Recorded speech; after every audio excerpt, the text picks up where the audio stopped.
everyone, Lalela Mswane here, and welcome to the fourth session of #Be Ready. Today we will be speaking about all things funding with our amazing guest, Bulelani Balabala, who is an awarded entrepreneur as well as a business speaker. So stay tuned. So today my amazing guest is Bulelani. Hello, sir. Yeah, we had been called Booty, but hello. It's respect. Yeah, it is. Definitely thing. culture, Yes. African culture, definitely. Yes. So, as well. But how are you? No, I'm great, man. Thank you for having me here. Thank you for being here. So who is Bulelani? Phew, man. So I'm someone who's very passionate about entrepreneurship. I've been an entrepreneur now for the past 16 years. Started in my mother's garage. My highest grade is grade 9. But over the past 16 years, I've been able to create employment for hundreds of young people through the various entities I run. And I think much to today's discussion, the one that I run is called Township Entrepreneurs Alliance, the largest network of township entrepreneurs in the country, where we help small businesses, aspirant entrepreneurs in the township, formal and informal economy, start, run and grow their businesses. Oh, wow. That is amazing. Thank you so much. Today we'll be speaking about something so important, very vital to budding entrepreneurs, which is funding. Yeah. Very scary concept, I think, because you'd have a dream, you've got this amazing idea, your business plan is drawn up, you're ready. Where do I source funds?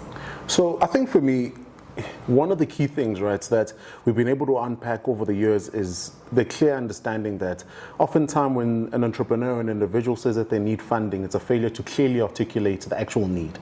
So I think one of the main things I'd always throw, and I'm going to throw to anyone who's watching this podcast or this video today, is think about clearly, is it funding that you actually need to raise through DFIs?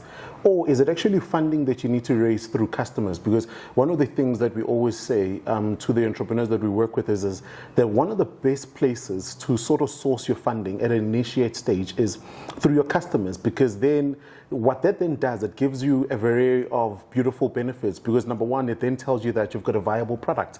Because if someone is willing to put R1 or R2 down for your product to service, then you've got something in your hands. Number two, what it then does, it gives you a risk-free avenue for you to raise capital, for you to go out there into the market and grow your business without the headache of paying loans or paying DFIs or paying government agencies. But I mean, if you are now in a position where you've done all you can, you actually need the seed capital, whether it's seed capital to Series A or Series B to grow your business, or it's capital for you to actually fund equipment and resources within your business, then there are institutions that you can start engaging with. But I think before you sort of even engage those institutions, start, number one, unpack, can you raise the capital from your customers?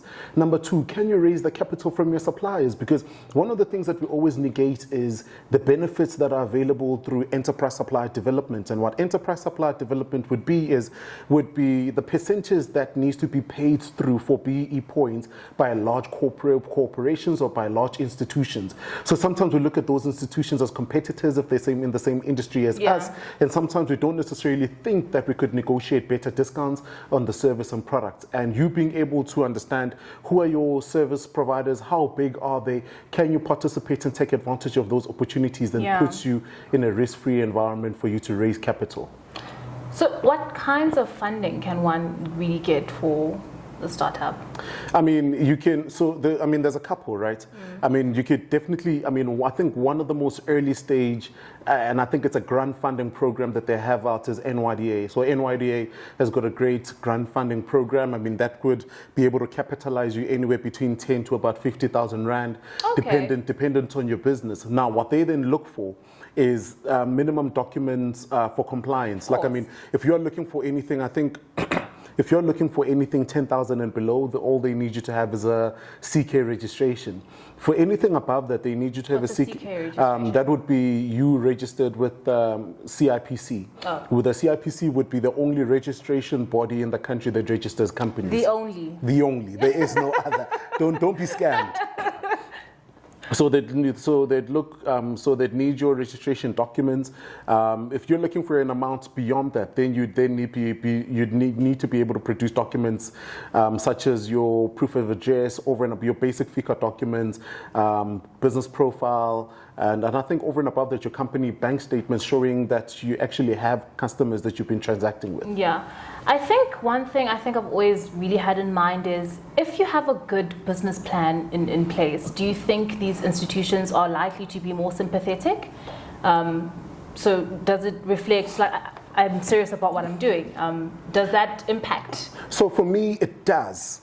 But what has more impact is instead of spending 2 weeks or a week drafting this very heavy, because business plans are very heavy and they're very assumptive in the sense that I've done nothing but I'm grasping at straws and I'm thumb-sucking numbers, I'm thumb-sucking services.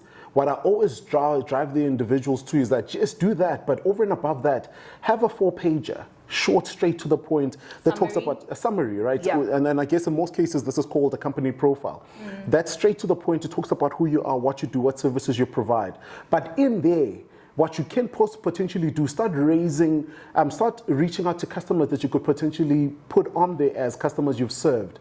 But more than that, even if they're not billed customers, because, you know, something that's very unique to life that we always negate is simply this. It's something I call the diversion tactic, right? It's something I'm writing about. I've got a book that's coming out later on in the year. But the diversion tactic simply says, I want to do business with Lalela, but Lalela's not going to give me the time of day because my brand might not necessarily be at the level where she's at. So even if we collaborate, there's no value add for her. Yeah. But what I then need to do is I need to then get an astute understanding of who does Lalela rather aspire to become, which brands does she aspire to work with. The moment I understand those brands, could I potentially go to those brands and volunteer my services for free?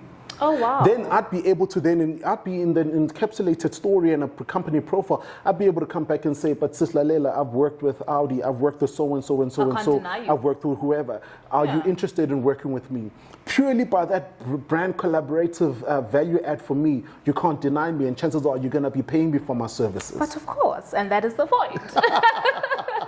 So does one have to have an up and running business in order to then secure funding? Is it advantageous for that to happen? Because I mean, people that normally are seeking funding as when it's the beginning stages. Yeah. You know, are they going to then count that against me? Is that going to count against me, the fact that I'm not an up and running business as of yet?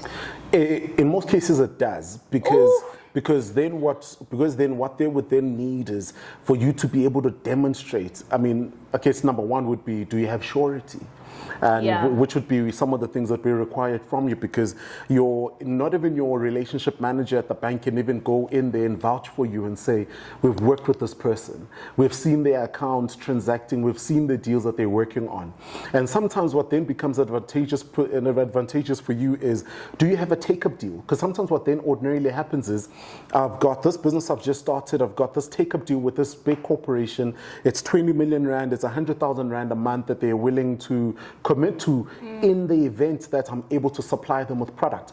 But for me to supply them with product, I need funding. Yes. So in that case, then in that case, that funding institution can utilize that as collateral itself. Okay. So which is why I'd say, if you are then start out with as least loans, as least credit, as least debt as possible. But Bulelani, I have this amazing idea. Everything needs I've got the best business plan money can buy. I have everything set out. It's abundantly clear. I just don't have the resources. I'll tell you some of the ways in which you could do it. Number one, in whatever business industry or sector that you want to go into, it has a value chain. So what I mean by a value chain, is simply this. So here's this individual, they're thinking to themselves, well, I want to open up a furniture. I want to open up a luxury furniture shop. But for me to open it up, I need facilities. I need 6 months worth of rent up front. I need to be able to purchase and buy this furniture abroad. I need to pay the designers who are going to mold this wooden pieces. I need to be able to pay the wooden supplier to supply the rigging supplier.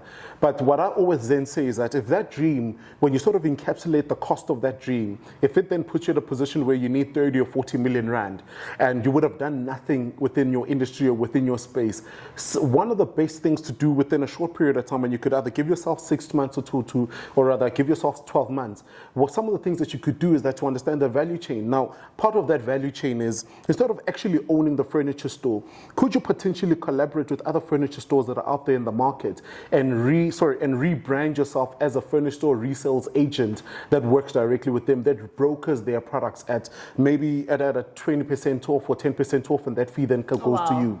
And then, or could you then, in unpacking that value chain as well, start to engage with hotels or other groups that might ideally utilize this furniture, and they procure that furniture through you.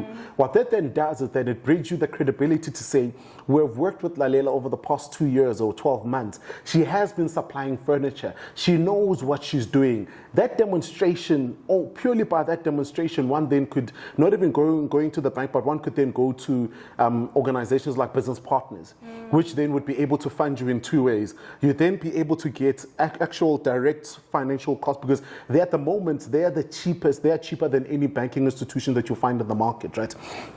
You'd be able to get capital from them, but they then also have overhead, so they then also have machinery, equipment, funding that they're able to then fund you with, that you then pay over a period. So if you need to capitalize your business, you've already started, but you now need to then grow and scale it to the next level, you need equipment and machinery, they'd be able to help capitalize that, but with the cheapest interest rate that you'd have in the market, and they give you a 12-month break.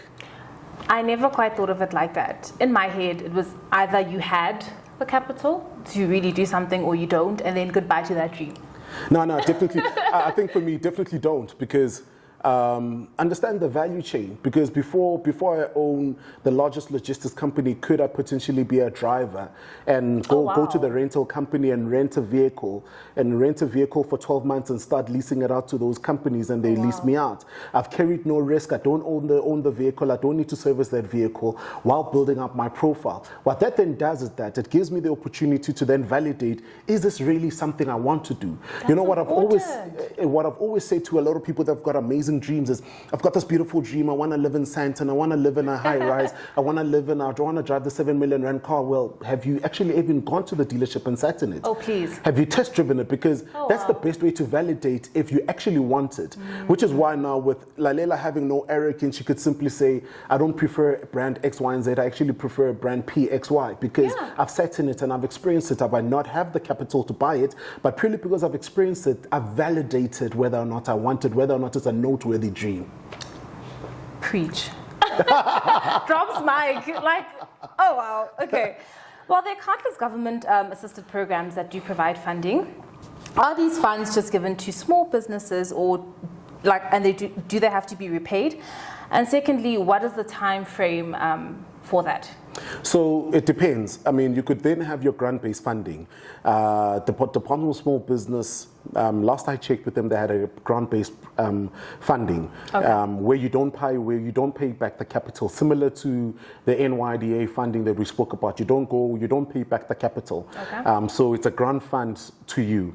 But when you then go to the Department of Small Business through CEDA, they are then able to either give you grant-based support, or then give you then term-based financial support, where you then need to pay back the funds. But then based on whatever funds you're then looking for, they're able to give you terms. The most minimal terms you'll ever get is about 12 to 24 months, and these could go all the way up to about 36 to 48 months for you to repay the funds. Now, the nice thing, I don't know whether to call it a nice thing or not, but the nice thing is, because of COVID-19 and the lockdown, there are better payback terms. Similar to the business partners, you get 12 months off. Get other institutions that will give you breathing room for you to at least start paying them back in about 6 to 12 months. Now, for an entrepreneur, that means the world, because it means that you've got over 12 months for you to grow the capital and the cash flow that you require for you to pay back these institutions. But should you then require bigger capital, because the grant-based funding is limited, but should you require larger capital from a government agency perspective, then you can engage agencies like CIFA. because they then What's directly, CIFA then is as a government agency under the Department of Small Business Development that directly funds, it gives out loan-based funding to small businesses. And this loan-based funding that's to small businesses is for, I guess, if you're looking for funding 500 or $1 million all the way up, whereas the grant-based funding would be capped at over 300 to about 500,000 rand. It doesn't go beyond that. But if you're looking for capital, then these are the guys that you then talk to. Oh, wow. I think I've learned so much. One thing that really stood out for me is when you said you really need the value chain. Yeah. I think, is a correct term. Because really, I literally thought if you don't have the funds, you're stuck, you're screwed, and that's the end of that dream. And for you to actually invest the time, the energy into, do I actually want to do this? And it means you believe in your dream, you back it. You need to do the work and put in the energy in order to see it through and to see that it is something that you really want to do. That's something that really stood out for me. Oh man, I'm sorry. I love what you said. The backing, Yeah. that you back, because before anyone backs you, you need to be able to back yourself. Yes. Before I then sit there and I'm like, wow, Lalela, she's this amazing lady, Miss SA, she's, you know, she's really propelled herself. You need to be able to back yourself. And I think that's the part that almost becomes missing, because ordinarily most of the time, which is why the failure in articulation is to say, maybe let me fast forward to the funding, because the funding will then navigate me past me dealing with my personal development and confidence matter. Yeah. But you need to have the confidence enough to be able to back yourself. And I think one of the things that I always say is that you need to be able to, talk is cheap, numbers don't lie. You need to be able to deliberately wake up every day, work towards your success, but most importantly, tell yourself that you're going to get things done. Nothing else matters. It's literally about that, getting things Nothing done. else. And on that note, Bulelani, just 3 tips. If somebody didn't watch this entire session, just 3 key things that you would really give the viewers, tips. Top 3 tips about funding. Top 3 tips. Yes. I think number 1, take advantage of enterprise supply development programs that are out there in the market. Okay. And one of the best ways to take advantage of that, look at the industry that you're in.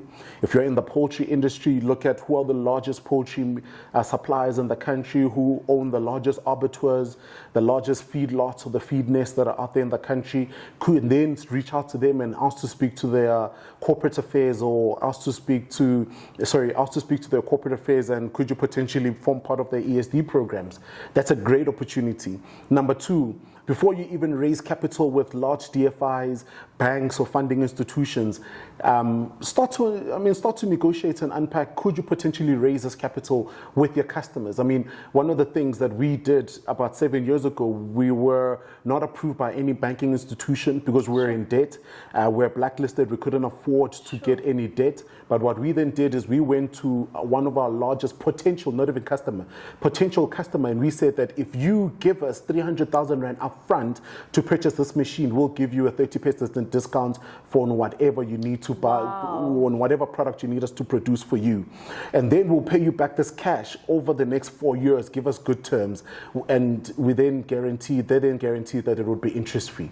So I think it's thinking out the box. And then if by any means you actually have to get the funding, whatever institution that you're engaging with, unpack, can you then take advantage of the grant-based funding? But if you need a bit more than that, start at an institution that will charge you the best interest rates, start with your business partners, and then you can go to the CIFA, and then you can go to the banks.